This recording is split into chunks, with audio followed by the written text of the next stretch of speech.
What's up, everybody? Welcome back to your favorite New York Jets subscription podcast, War Room Draft Guide Week. It dropped I don't know, 6, 7 hours ago, depending exactly when this publishes, but always a banner day here at Badlands. Outside of the podcast, this was like one of the main first brainchilds of this project. Connor, you got it done. I think this is year 3 or year 4. Every year it gets a little bigger, a little better, a little more visually appealing and interactive. Thanks mostly to Dan. How you Yes. feeling now that it's complete? Great. And we're going to still crank on as many reports as we can up until the draft. We, set a goal of launching at 150, which we happily hit, and we'll see where we end up. My big board will expand to 300. That always comes out the Monday of the week of the draft. I really push it as far as I can because I like to get through some of the guys that like look at last year. I had Jason Brownlee and Xavier Gibson on the big board, and they go undrafted. It's good to kind of have them on the board and get a look at them before the entire draft and their signing process as UDFAs. So, and like you said, Joe, it gets bigger and better every year because I just have more help. I mean, Dan's not only scouting mind, but engineering mind, design mind. This thing looks amazing. It's so seamless. It's easy to navigate. Of course, Meeks and Greg helping with a ton of scouting as well and reports. And it's cool. You could see which scout wrote every report. So if you read something and then you have a question, you could just tweet at the person or send it into the feed. And then, of course, Will and Paul also getting involved in the pro side of things of where the roster stands now. When you see those blurbs at the top of each position group dictating how big of a need is this? What does this group look like now? And what are maybe some of the target situations in the draft to add to this position group? So we're really lucky at Badlands that we just have the volume of dedicated people that we do, that we could take on a project like this that is it feels really bold at the start of it, but then you look back at it and it's really, really rewarding. And I think people are going to love this year's. It's such a great product, and I mentioned this on Monday Coffee. For someone who is a more casual draft observer to get a better feel for the full depth of the class and getting an understanding of what to look for on day 2, day 3, beyond some of the day 1 chatter that we have. So we're going to use War Room to mostly talk about the guide and draft centric topics. The pod will cover a broader range of topics, which will hit Wednesday morning. What, in putting this together, all you guys, what was sort of the main thing that surprised you or that you learned or that caught you off guard once this full thing clicked together about this class? And then how does that potentially impact the Jets? I think it has to be just the wide receiver class. I think everybody knows by now how good it is, but the fact is, when you start this project from scratch and then you look at the big picture, I think we ended up writing up, I want to say 30 wide receivers, which is 150 reports. 30 of them were at one position, and that's a combination of the Jets having a need there, the draft being really strong there at the top and bottom. I mean, I wrote up 5 guys that were in the Shrine Game. And like, no disrespect to the Shrine Game, which has a lot of talent, but I mean, the Senior Bowl is the upper echelon All-Star game, and the Shrine Game is then that tier 2 of the All-Star games. And plenty of guys that play in the Shrine Game don't even get drafted. So that's how deep we went on this group, that we have at least 5 guys here that were Shrine guys, ton of Senior Bowl write-ups, ton of underclassmen write-ups. I think that, I guess the big picture takeaway is that the Jets are well suited or well equipped to address their needs because of the strengths of the class. It feels like every year we go into the draft and we're like, man, this is unlucky, like it just doesn't match up with what they need. And it feels like that's not the case this year because the offensive line talent, especially at the top, is really, really good. There's a lot of guys that are tackle converts to, I think, guard at the next level that I would like to see them take a swing on. KT Leviston is one of those guys, that another report that I wrote up in the guide, another Shrine guy. And then we've talked about on this podcast how it's a little under the radar that the Jets probably need to take a swing at corner in this draft at some point and see if you could hit some lightning in a bottle and get a replacement for DJ Reed, because the reality is you can't pay DJ Reed again if you're paying Sauce as the top corner in the league and Michael Carter as one of the top nickels in the league. That means DJ Reed's the guy that has to go. So we got some depth corner write-ups as well, that I like the depth of this corner class. The guys that are outside the top 100 on the big board that play corner, I was like, man, one of those fourth rounders for the Jets should probably be a cornerback. You're always trying to adjust to the strengths of the draft with your needs. And it just felt like for the Jets, it's the rare year where everything was aligned the right way for them. This kind of, again, feels like a year where we know they're not going to be shy about moving up and down the board on day 2 and day 3. They're going to keep us on our toes. I wonder if this will be like the year where they were done with all their picks by the end of round 4 and they only took like 6 guys. This doesn't feel like a team that wants to leave this draft with 8 or 9 players, because how many roster spots are there really? Yeah. Especially with some of the guys from last year. So I do wonder if this is a year that they are a little more aggressive and say, we're okay leaving with 5 or 6 players. And like the board kind of ends for us after round 4 or round 5.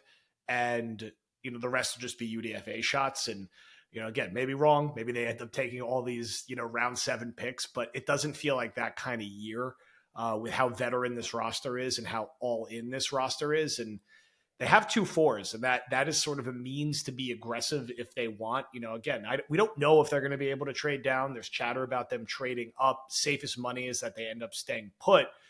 And if they do, and they want to get another third, or they want to even get creative and get a 2, how aggressive can you get with those 4s? Let's assume position-wise, we know for a fact at some point they're going to take a pass catcher and they're going to take an offensive lineman. We don't know the exact order, but those are the top 2 priorities. One of those 2 will go in the first round. I figure the other one will go in the 3rd or with one of the 4th round picks. Now, you flat corner as another 4th round pick. I always think they're going to probably draft an interior defensive lineman at some point. That, and they kind of need one. Makes sense. They kind of need one. This actually is a year that makes a little more sense.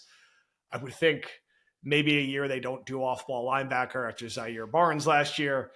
Safety, I know you said this is a bad safety class, but they could probably still use a safety, although I'd like to see that addressed in the veteran market.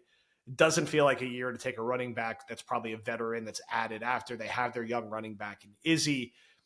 I think if they don't take Bowers in round 1, I'm not sure if there's another tight end that they end up taking, although, again, Bowers is sort of a broader position and a conversation we could circle back around on. Definitely feels like they're going to take a quarterback at some point. Pratt seems to be getting the most chatter as sort of that day 3 guy. Samini was talking about it pretty extensively with Will on this feed, and we know they've done a lot of work on him. You know, if someone was asking me at this point, what can you predict or tell me about the weekend, I would say they're definitely going to take a pass catcher, an offensive lineman in round 1, probably a pass catcher. They're definitely going to take a quarterback on day 3, and they will probably draft an interior defensive lineman at some point. And I think they'll leave with less players, not more overall. How do those assumptions sound? And then what do you think about Pratt? Like, give me like a pro comp. I don't know a ton about this guy. Most Jet fans, I'm sure, don't know a ton about him. What is he the right kind of day 3 guy to take a swing on? I think so. And to go back to your point, it's interesting because they have the last 2 picks of the draft, 256 and 257. God. So long day of work on Saturday.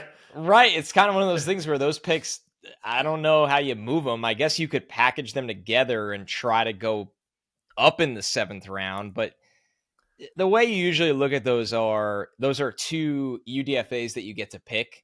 That's how you value it, where you're like, okay, it's the last 2 picks of the draft. Here's 2 guys that, and the UDFA is not the players, because the players are just happy to be drafted, but the agents usually get pissed when they get drafted with those last couple of picks, because if you're going that late, you like to just pick where you go because you have a better chance to make the roster, but that's a whole nother story for another day. So, right, I think if they can't trade out of that 10th overall pick, you're looking at probably O-line or Bowers. Then you pick at 72. Like, say they took an offensive lineman. Then at 72, you're probably trying to capitalize on this wide receiver class. Then you pick twice in the 4th round, like you said. I don't know if Pratt makes it out of day 2. He's kind of like a upper level version, I think, of what Jake Browning looked like for the Bengals this year. And Browning looked like a capable backup. I mean, to be fair to him, he really did. And Pratt's had a lot of starting experience at Tulane. I think he throws well on the move. I think he plays with rhythm and timing when he's healthy. The Jets have had, and I know, like you said, Rich said this to Will, that they've had people on Pratt throughout the year. Now, to be fair, a lot of teams do scout the quarterbacks extensively, but it has felt a little different with Pratt.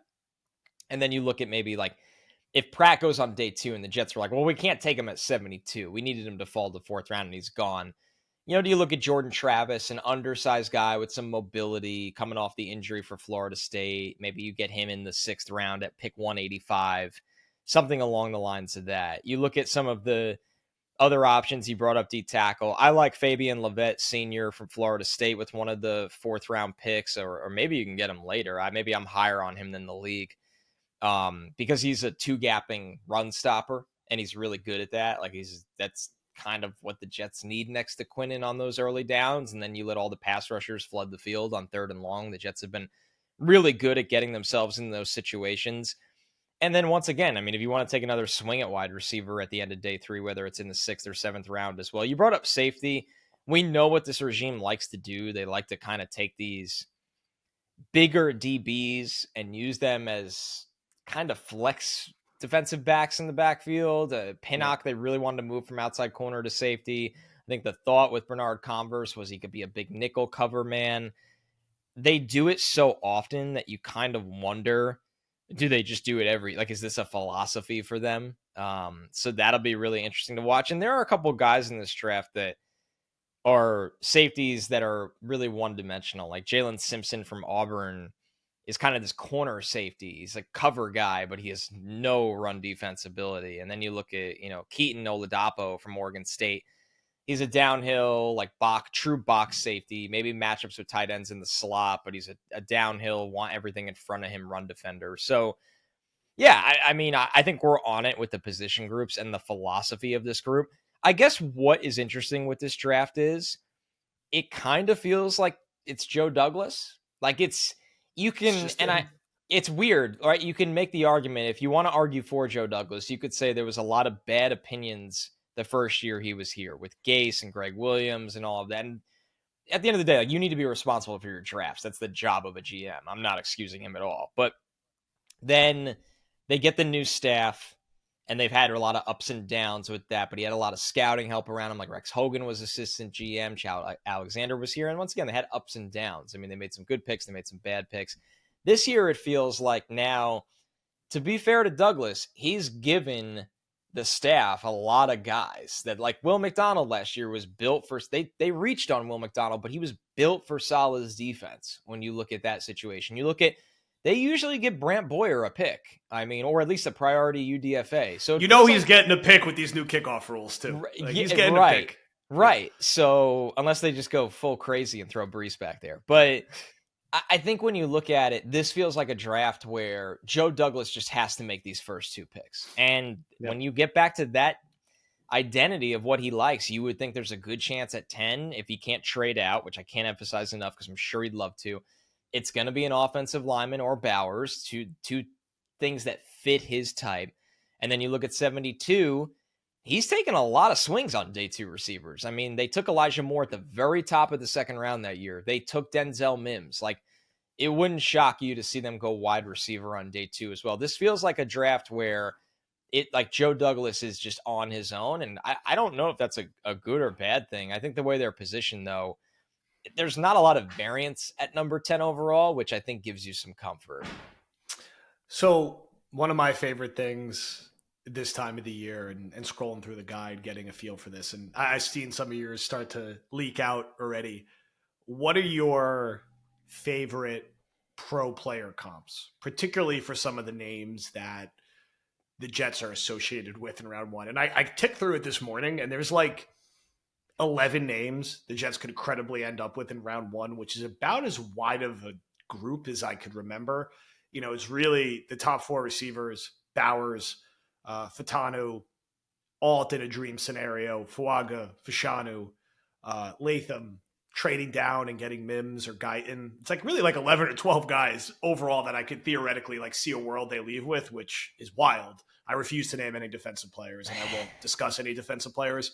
What are your favorite pro comps? And maybe throw back to some of what in your Jets recent Jet first round picks, what your pro comps were for them. Right. So I think it's easy to start with the receivers. And let's assume Marv I compared to AJ Green.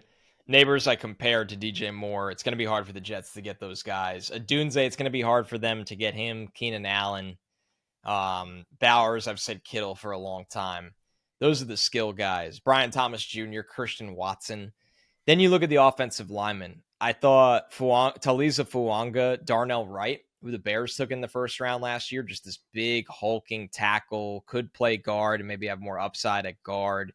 Big time power run blocker. You like how strong their anchor is in the run game as well. I'm pulling up Fatanu right now because I also wrote him up, and I want to make sure. Of course, I compared Fatanu to AVT, Had to, which had to. it's just too easy. I mean, you look at these guys coming out of the pack, and you look at them playing left tackle in the pack, and you see guard bodies, but great flexibility and mobility that they play well at tackle, but you love what they could do at guard if they were asked to play guard. That was a kind of a very easy comparison. It felt like low-hanging fruit, but I really thought it was the best possible one in that scenario. I want to make sure I don't miss some other options for the Jets.